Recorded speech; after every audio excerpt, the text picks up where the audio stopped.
Tonight, live, direct from the Paddy Ashdown suite in the luxurious Melvin Bragg Remedial Baths Complex in the heart of beautiful Hutton Cranswick. It's the 1992 Golden Whale Awards, presented in conjunction with Pratt's Pile Cream.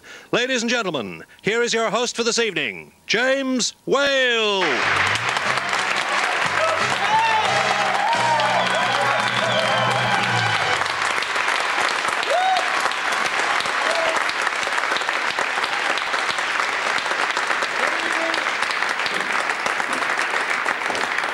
Ladies and gentlemen, and welcome to the Golden Whale Awards 1992.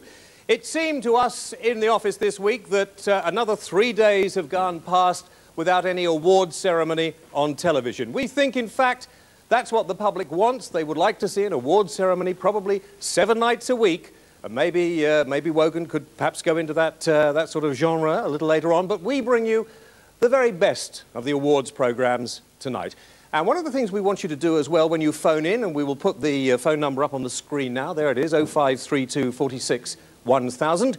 We would like you to phone in and do your own nominations tonight. So we'd like to have a few nominations for you. We have an example here. For instance, the Robert Maxwell Award for services to journalism goes to Mr. Gary Bushell for leaving journalism and returning to the Sun. So that sort of thing. Listen, a little more laughter would be nice there. Didn't we warm this lot up? Look at you. Goodness sake, we got sort of canned laughter and canned applause. We should have got some canned hearts in here as well. Now, let me introduce my helper for tonight, because no award show would be complete without a young lady and a golden envelope. Ladies and gentlemen, Julia Mann.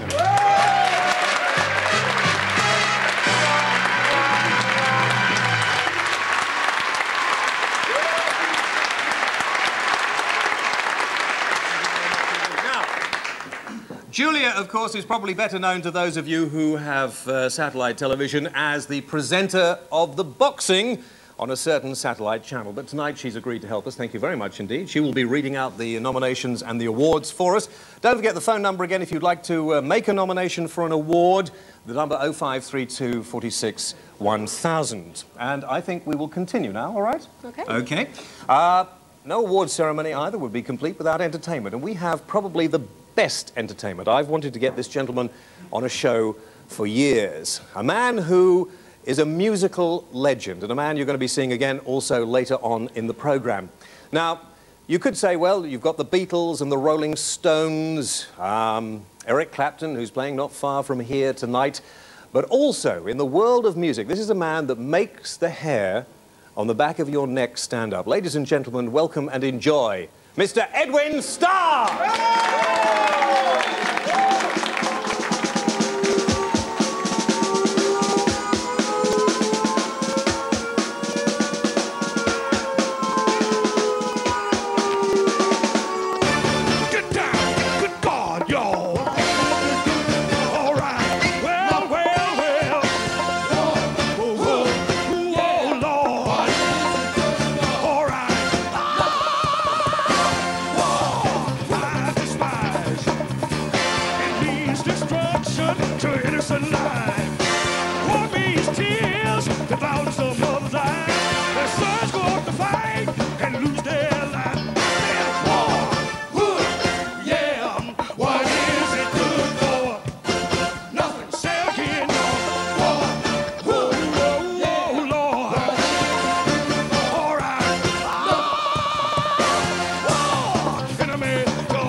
Who wants to die?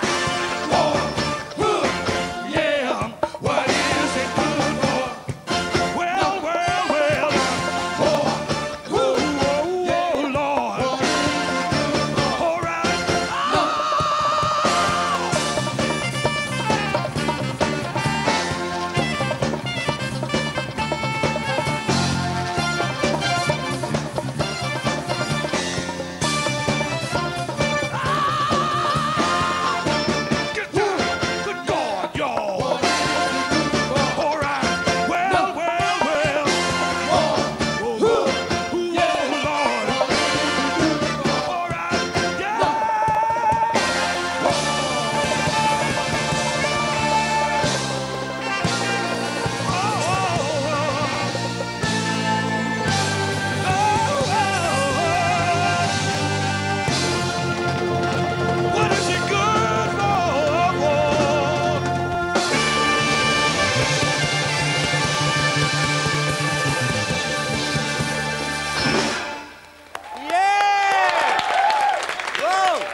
you very much indeed. We're going to have to mic you up right here, Edwin, and before we do that, that was incredible. Ian Levine, who is with me, may not be known to many of you at the moment, but he's a man who's had a great influence in music. He's decided to bring back Tamla Motown, and he calls it now Motor City. Well, the label's called Motor City. It's based where? Well, we're based in London, but we do all the recording, apart from people like Edwin who live here, in Detroit and Los Angeles as well. So it's like a... You produced Edwin's new single? An album. An album, which we're going to hear a little later on. But we work together, we write loads for all the other artists. We've done stuff for everybody, from members of the Supremes and Martha to, I mean, everybody. You know, we've been working together on a lot of songs. I mean, I have to tell you, I'm shaking more than normal tonight because this is one of the heroes, to me anyway, perhaps I'm getting old, but this is one of the heroes of music. Edwin told me earlier how old he was, but I said I wouldn't divulge it to anybody. Still sounds as good as he did in 1966 when his first record. Do you think, is it because we're old, or has music to a certain extent lost its way? James, I don't believe that at all, because currently, without wishing to give a plug to myself, I've got a record #4 in the charts by the Pasadenas called I'm Doing Fine Now, and which I produced for CBS. But a lot of people say that's an old record in a No, but it's not, is it? There's a whole generation of people out there. It's not being bought by people of our age group. It's being bought by 15, 16, 17-year-olds who are so sick of hearing rap music and bleeps and rave music. You know, I mean, things like Kicks Like a Mule and you know, the kind of stuff that comes on that's got no melody, that's going to be here today and gone tomorrow. Here's something different from. Here's a song with a soulful approach that captures the Motown sound and the Philly sound of the 70s, all those wonderful soulful elements together. I've just been trying for the last few years to get these classic artists back together again and to create that sound in the 90s so that it might have a flavour of 60s Motown, it might have a flavour of 70s Philly, but it's got 90s technology. What happened to most of those Motown greats? I mean, where did they suddenly just City now. Disappeared? We signed them all. Unfortunately, the Motown, the company moved to California. A lot of the artists got left in Detroit because of the echelon and the way it was set up. Ian went to Detroit and revitalized a great many of those people. Now listen, I mean, why? You live in Birmingham now. Yes. I mean, that's because, I mean, you came from Los Angeles and you're going to live in Birmingham. Right. I mean, why? Well, first of all, let me make that. Are you banned from going back to the States? No, under no circumstances. You didn't do anything naughty, or? No, I didn't do anything naughty. He loves it more than the States. First of all, my general agenda has been an affiliation with Walt Disney. Now, if you know anything about Walt Disney, you know that you have to be absolutely squeaky clean to do anything with them. I did a kids' albums that went platinum with Walt Disney, but even more so than that, I've always had an infinitive, a great love for England. So you're a multi-millionaire? No. Why not? Because I was initially with the Motown situation, whereby the monies that were supposed to come to me as an artist were channeled back into the company. Yeah. But that in itself is a completely different situation. He's not doing this, is he? No. He's a good bloke in there. It happened to me. It happened to me. I had a hit last summer called Footsteps Following Me. One of the lesser-known Motown artists, Francis Nero, who was a Motown act from the 60s, people had never heard of, and we gave her a top 20 hit last summer. But I was in a deal that wasn't very pleasant, and I had to give up all the royalties just to get free. So you see, when I think of it, a lot of people watching probably don't remember the Marv Johnsons of this world. Some people won't even be familiar with maybe Marvin Gaye. Yeah, of course. Well, I heard it through the grapevine, covered by all sorts of people. But I think that you will underestimate the British public, because there is no public in the world that is more musical knowledgeable than the British public. That's true. Because of the fact that the Northern Soul, the music of the Northern Soul was nurtured here in this country. Even so much so that the Scooterist mods that they are called that gender has reached all the way over to Europe. That's where I met you. 1971 at the Twisted Wheel, when I was just started out going out on the Northern Soul. 21 years ago. That's where I met you first. Yeah.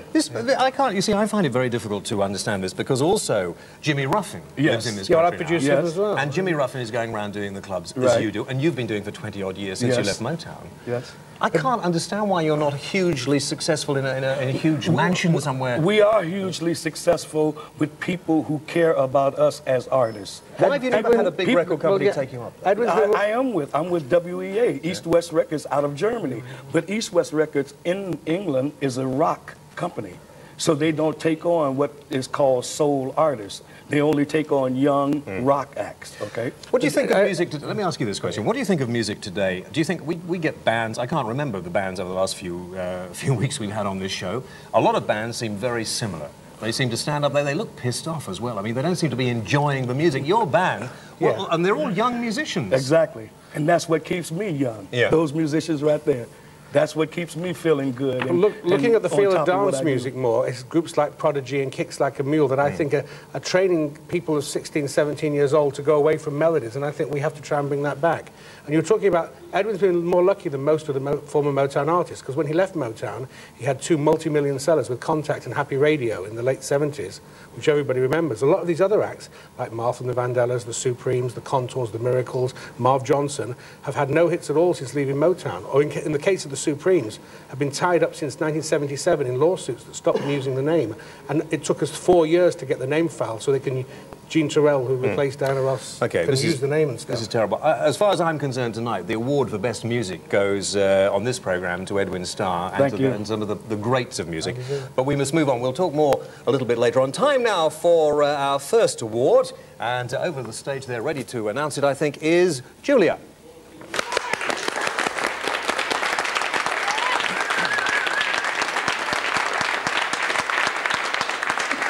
Thank you, James. Our first award of the evening is for the Best Pop Programme. And the nominations are from Channel 4, The Word, from BBC One, Top of the Pops, from BBC Two, Dance Energy, and from ITV, The Chart Show. And the winner is the James Whale Radio Show. And there's the show's eponymous hero, James Whale himself, looking younger every day, the cuddly bunny of late-night TV. Started as a dialogue coach to Sooty in 1946. Still going strong. Thank you very much indeed. Well, I'm almost speechless. This came as a great surprise to me.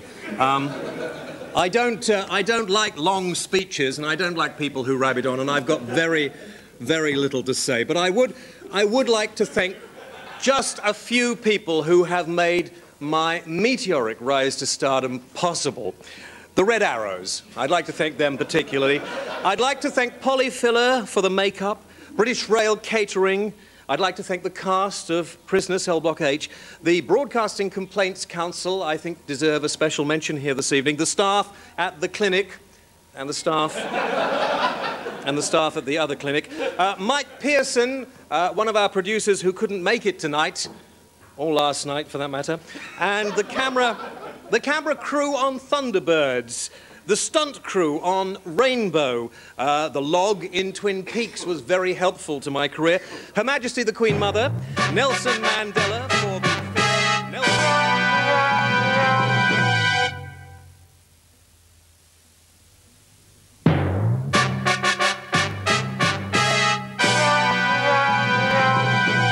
and of course Winnie Mandela for the Chips, Nelson for the column, the BBC for proving there is life after death. It's called Grace and Favour.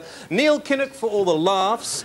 Melanie on 0898. Oh, sorry, that's my mistake. Terry Christian for the tea. Amanda de Cadaday for not thinking or not taking life too seriously. And I hope the operation will prove successful. Jerry Holland, who says hi to Burton-on-Trent, and many more. My mother, of course, it goes without saying. And I could go on. I don't want to bore you with any more. I could think. Yes, please. I am moved. I'm filling up, actually. We're very lucky to have with us tonight some very famous people, some fantastic TV executives. In fact, I was hoping to talk to the head of Dear me, sorry about this. Hang on, who's that? Ah, Mr. Vernon Lawrence, head of entertainment here at Yorkshire Television. Ladies and gentlemen, please, a man responsible for not only the Darling Buds of May, but also this show. Oh dear. He's a little overcome with sentiment tonight. Could somebody, no, please, could somebody clean that up, please? And over here, ladies and gentlemen, Mr. Jonathan King.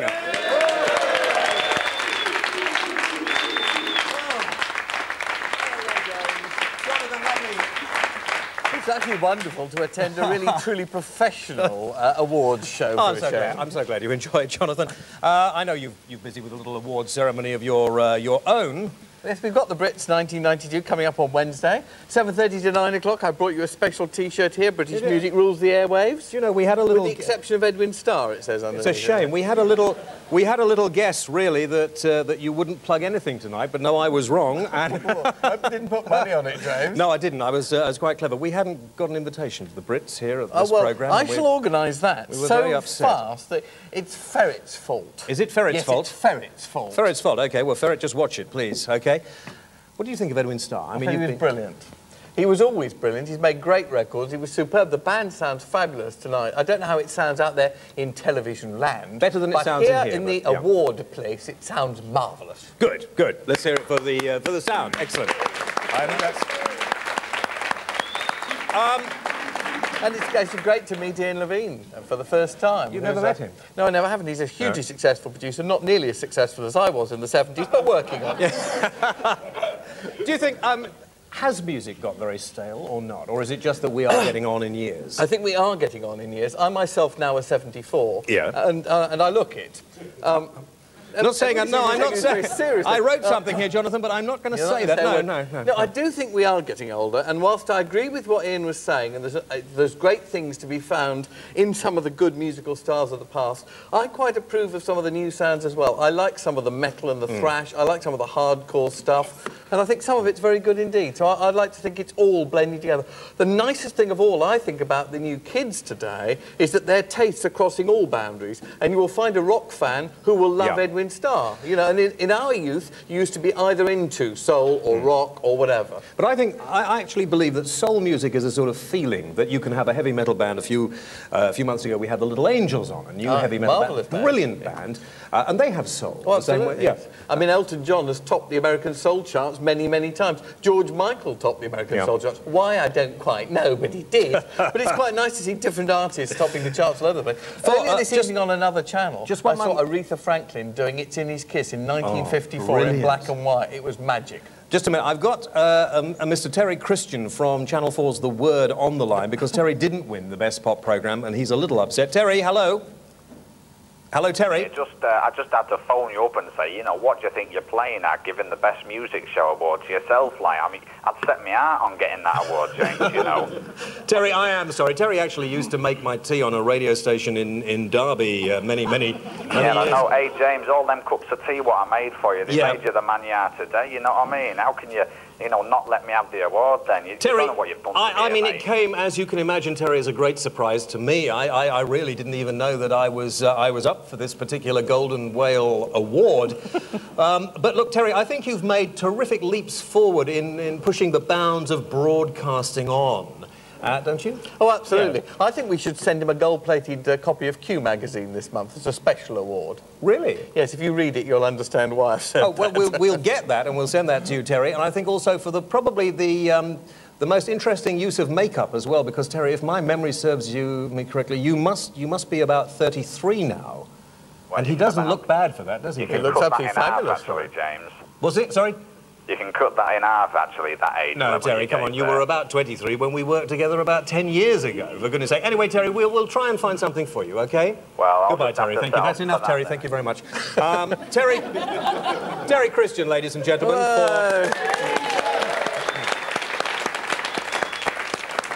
Terry Christian for having the nerve to go out there each week and do it. That was not Amanda speaking. Amanda can't speak, that's why. Now, you were up to be one of the godparents to her unborn child, but I think you've blown that now, really. Now, you were in politics, weren't you? I did stand for politics a couple of times. It was great fun as a royalist, an independent royalist. And having seen the documentary on the Queen last night, I'm proud to have done so. Wasn't she great when she put Edward Heath down? That was magic. Yes, I've been going off the royal family, I have to admit, for a little bit. That brought me right back on. There seems to be humour and warmth there. And they said the same about you. I know. I got it in the letter. Now, the interesting thing, the reason I mentioned politics to you on this programme is at a future date, with, of course, politics being very popular at the moment, and with, I mean, the Paddy Ashdown thing. What a fantastic coup that was. How on earth... He must have a brilliant PR company, because how do you get on a run-up to an election, the Prime Minister to say you're a thoroughly good chap and an expert leader of your party?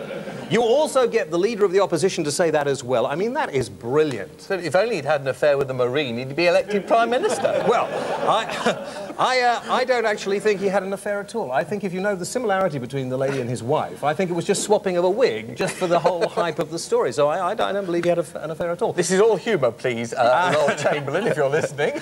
You're not looking for an OBE, are you? No. OK, that's OK. Please. Or any other sort of... I'm just looking for viewers for the Brits. Right. Awards on Wednesday at 7:30. Is that on ITV? No, it's on BBC. Well, there won't be any viewers at all, will there, at 7:30 on Wednesday? We'll all be watching Coronation Street. Could I just... The reason I'm mentioning politics is in a later programme we're going to do politics, and we'd like you to send in your videos of your own party political broadcasts. Any sort of... You can stand for the Wine Bottle Party, if you like, or any sort of party at all. Jonathan King Appreciation Society. And send us, if you can do a video of your own party political appeal, and this address coming up, I can't see the thing, I think it's over there, Wales Mail, care of Yorkshire Television. OK, that's all you have to do. Now, time for us, once again, to go over to Julia for our next award, ladies and gentlemen.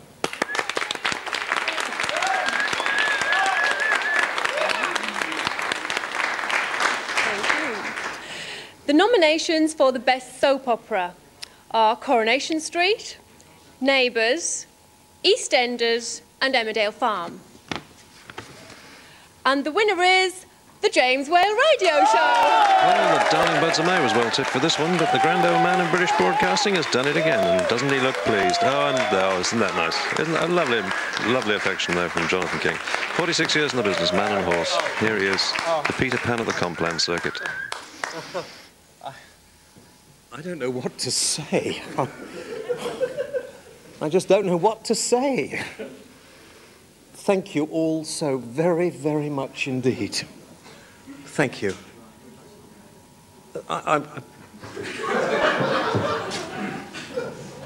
Cue the bloody tape we're supposed to go in now, will you, for God's sake? More centrefolds, please. Well, if you can't get centrefolds, I mean, half a page or two, I'm not really particular.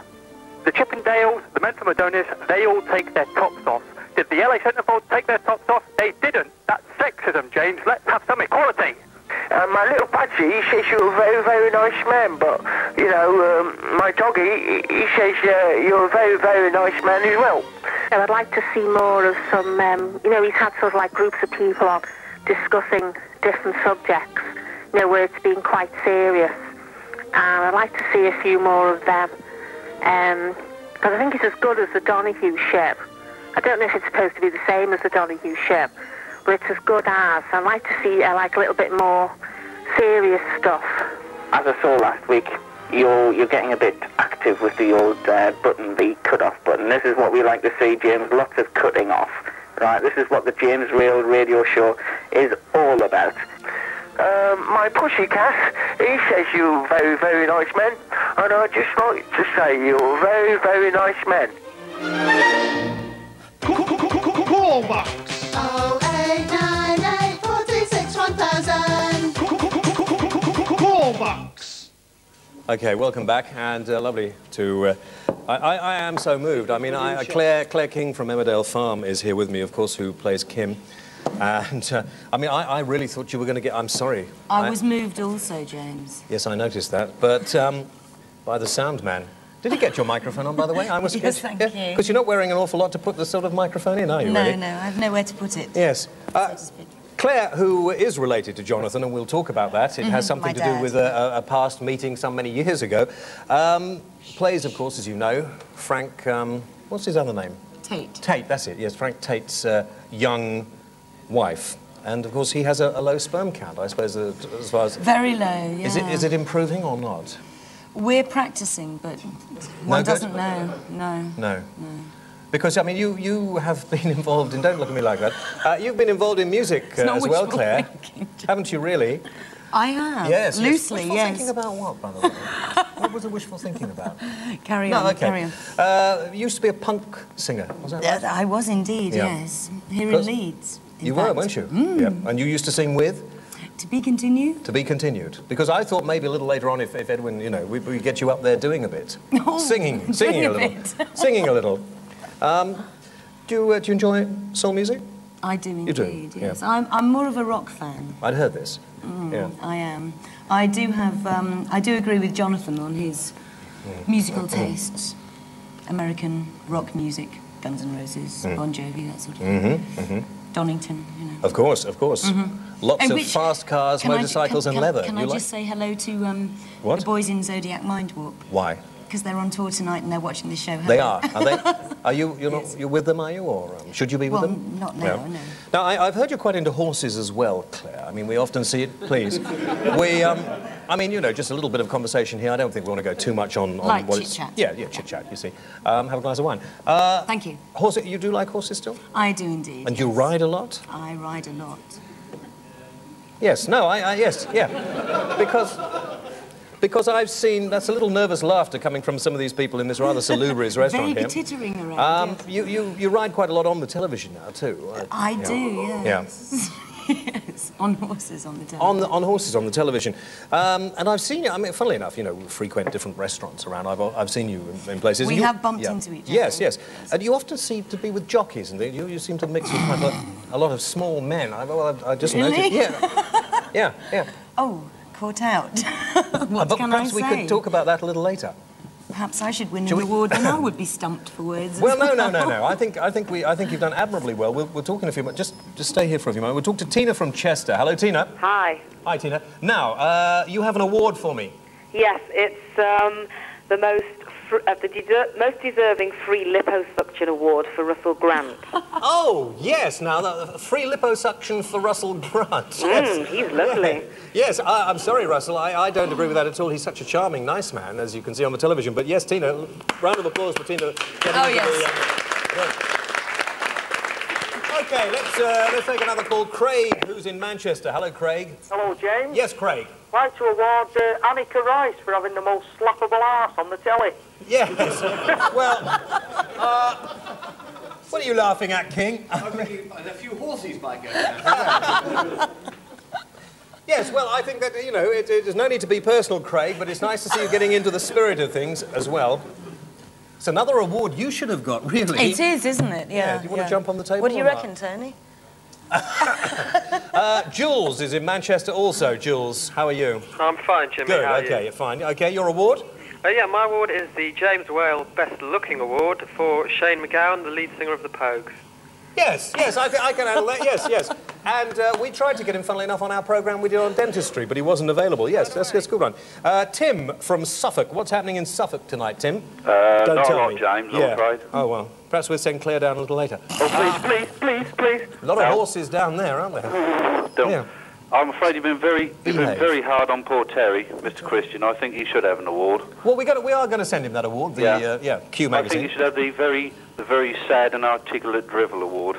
Oh, now that's cutting, Tim, very cutting. Yeah. Thank you. Luke, who's in London. Hello, Luke. Hello. I'd like to just make another award from Robert Maxwell, if I can. Another award for Robert Maxwell? Yeah, for the or best, from him? To him. Wherever he may be. Yeah, God for rest the his best soul. diver competition. Yeah, but who would win it? Him. And he'd be the only nomination. Oh, I see, yes. And I'd also like to Little say... laboured. No, that's more than enough, Tim. Luke, sorry, from you. Graham, who's in York. Hello, Graham. Hello, James. Yes, Graham. Hello. Yep. I think award shows are so predictable nowadays. Could you say that slowly and in English, please? I think award shows are so predictable nowadays. You think award shows are so predictable? You have to be dead. You have to be dead to get an award or work for Jonathan Ross. Yes, one of the two. I think you're absolutely right. I'd like to say hello to Jane and Jude. Thank you very much indeed. Boring. Anyway, Brian in Swindon. Hello, Brian. Hello, Jay. Yes, Brian. I think that Paddy Ashton award for service to secretaries. Yes, that's a very good. Thank you. Now, talking about the award ceremony, you all right? Quite comfortable? I'm very Have happy, another thank glass you. of wine. Oh, you finished Thank it. you. And we'll go back over to Julia for our next award, ladies and gentlemen. Julia Mann.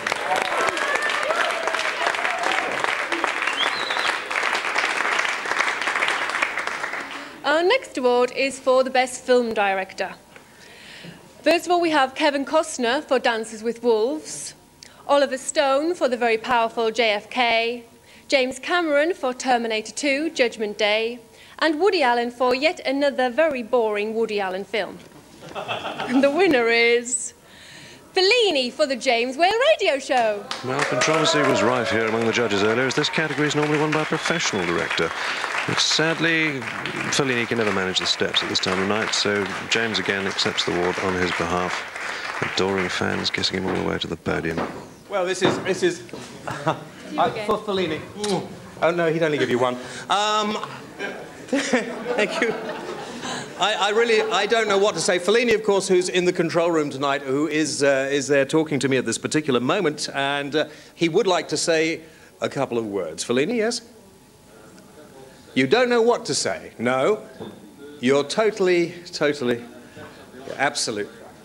Turn this off. Go to a commercial break, for goodness sake. Any more? Out to court, the James Whale Radio Show!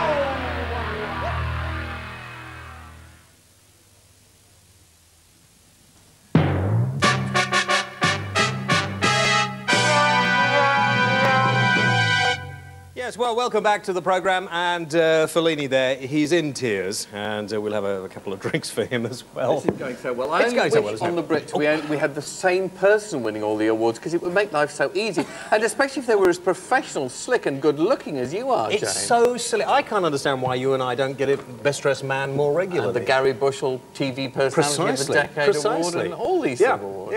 Yeah. Jonathan actually broke down on the motorway coming here tonight, so he actually managed to get out of it. I thought, when you rang up about 10 o'clock, I thought, oh, no, I know, yes, couldn't get out of bed, stuck in the wine bar, something like that. I always turn up like a bad penny. I must say that you do. Now, you've met Claire before? Absolutely. We are very closely related. Well, kings are, aren't they? The kings do have quite a lot in common. Go back a long way. Ian, do you think there's, I mean, if we've got a video of Claire singing, do you think there's something for her perhaps in Motor City Records or not? You've not seen, don't look at her like that slyly out of one corner of the eye, I guess, you know. Ian, I have to teach you to sing. On camera, say yes, absolutely, no problem, millions of dollars, and everything, and then just welsh it afterwards. That's always been my failing. I always told the truth too much. Oh dear. But anyway. Superficiality and dishonesty are the two greatest virtues of the music industry. That's why you survived. Ian. I think apart from anything else, one of the men who tells the truth all the time. Yeah.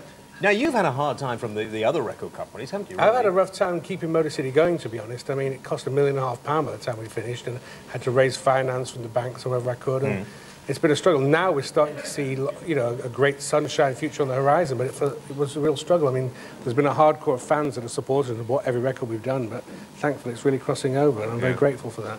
What do you think the Brits Awards achieved? Do awards programs achieve anything, or are they just sort of a way of filling in money cheaply or filling in time cheaply? Well, they're a great way to promote your industry, and I like to use our award shows to promote a lot of new music on it. Last year, particularly, we had the Great British Music Weekend before it, so I was able to get all sorts of new bands like Carter and James and Jesus Jones and all sorts of new bands in, a lot of whom broke worldwide because of being on the Brits. We do have 400 million viewers worldwide, because it goes everywhere, like China and Russia.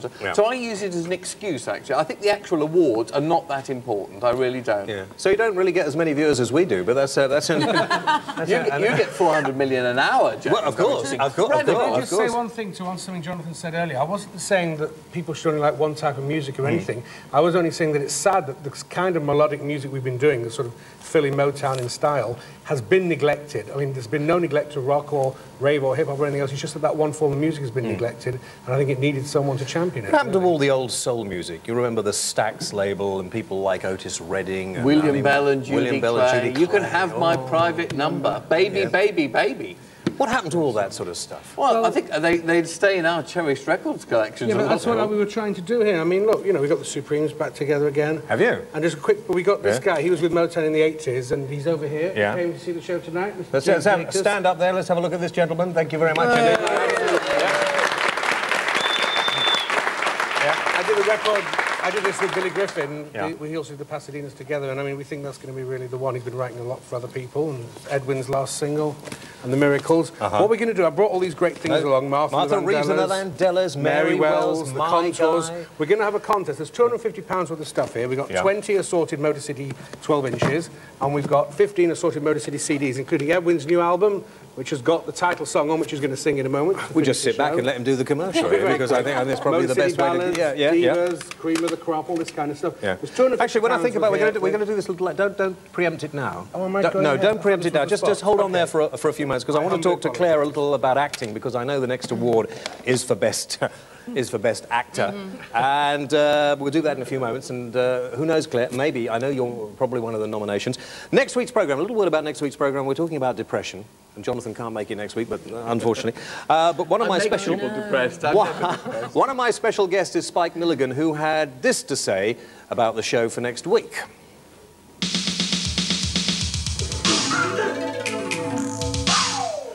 James Whale. Who is James Whale? That's me. But I mean, that's of no consequence. You are James Whale? Yes. Well, I'm very pleased to meet you. I was wondering who you were. I thought this can't be his regular job. So join us next week. Spike reveals an awful lot of interesting things about himself next week. And if you, a serious little bit, that this time of night, people do get depressed. I mean, you know, we'll get depressed. Join us next week and perhaps call in as well. And no, Jonathan, nothing sarky. No. I'm very, very cool and discreet when I'm meant to be. Best actor. What makes a good actor? A good actor, a good script. Yeah. Is it as easy as that? Not as easy as that, but yeah, it helps, definitely. And what do you... I mean, you're not going to be in Emmerdale Farm for the rest of your life, are you? What do you want to do next? Oh, Joe, no. I don't think so. You get enough muck in your wellies, I mean... No, I don't wear wellies, but... Yeah. Jodhpurs. I've noticed a lot of jodhpurs, Yes. Yeah. You probably get the award for the best jodhpur wearer, something like that. I resent the fact that you keep having a go at Prisoner Cell Block 8. No, I love it. I do as well, Jonathan. I love it. a better time slot. If you're listening to me, schedulers with a new franchise. We are members of the Prisoner Cell Block 8 fan club. At least you got it on. Pity all the poor Doctor Who fans who were waiting 3 years and they still haven't made a new series. Yeah, well, there's... I was watching a video the other day of Blake 7. Remember Blake 7? Great show again. Yeah, and I think I saw one of Blake 7 and an old Doctor Who in Prisoner Cell Block 8. Well, they've all been in the show. OK, now hang on just one moment. I believe now we're going back for our next award. Things are ready, I'm told. So, ladies and gentlemen, it's back over to Julia Mann.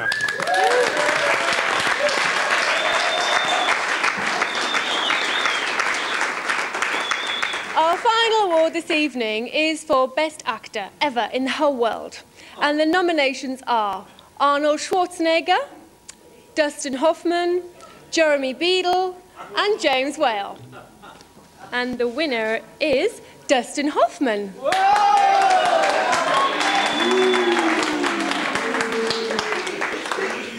Now, I'm afraid, as you might have gathered, Dustin can't be with us this evening, so we are going to go over live to Hollywood via satellite. Good evening, Dustin. Oh, good evening. It's so good to be with you tonight. Listen, I just want to say, thank you for this award. This is the proudest moment in my life. Every award is great, but to get the Whaley Award, that's extra special, extra prestigious. So thank you, and I guess to get the award ahead of the great legendary James himself, wow, that's just a miracle. I've hit the peak of my career right now, so I thank you all. Thank you so much. Thank you. Congratulations, Dustin Hoffman.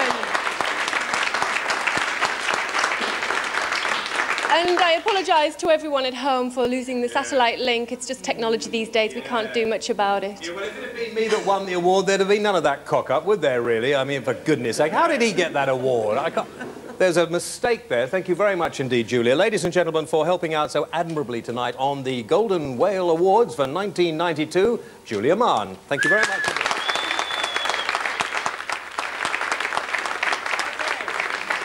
Let us take a few more calls. I've got some time before we go back to our little bit of music. I'm really looking forward to the music, though.